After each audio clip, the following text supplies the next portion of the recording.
Mauro Piras, direttore generale dell'ATP di Nuoro. Al tramonto il postalino si trasforma in movidino. Qual è lo spirito dell'iniziativa e a chi si rivolge?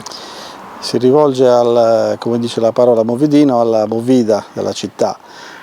Quindi chi vuole stare al centro, frequentare i locali, stare tranquillo e lasciare la macchina a casa può tornare a casa col nostro autobus, con la linea notturna.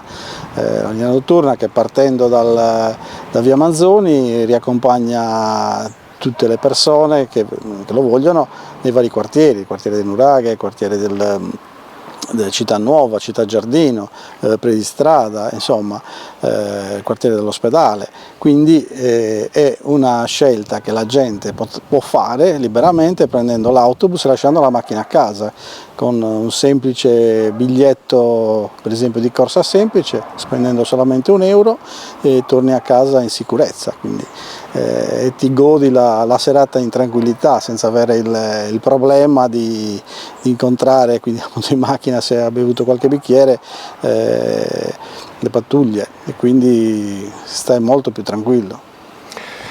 Il servizio è attivo da maggio e si prevede un periodo di prova fino a metà novembre.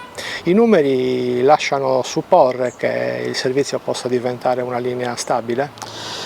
Sì, diciamo che i numeri ci aiutano, quindi almeno sino a questo momento, all'inizio dell'estate, abbiamo avuto dei numeri importanti, perché anche se noi usiamo un autobus piccolo, però abbiamo trasportato in una corsa anche 20-25 persone, e quindi i numeri in tal senso quindi ci danno ragione. Speriamo di continuare così, il servizio sperimentale, quindi diciamo, in accordo con l'amministrazione comunale, con la regione, l'assessorato dei trasporti, quindi ci ha concesso appunto la regione Sardegna 6 mesi di sperimentazione, quindi dal 15 maggio appunto, come dicevi, al 15 di novembre, quindi poi dopodiché, visti tutti i numeri, visto se il servizio funziona, se la gente ha gradito, proseguirà. Quindi la città ha risposto positivamente? Quindi diciamo al momento sì, direi proprio di sì, la gente è contenta.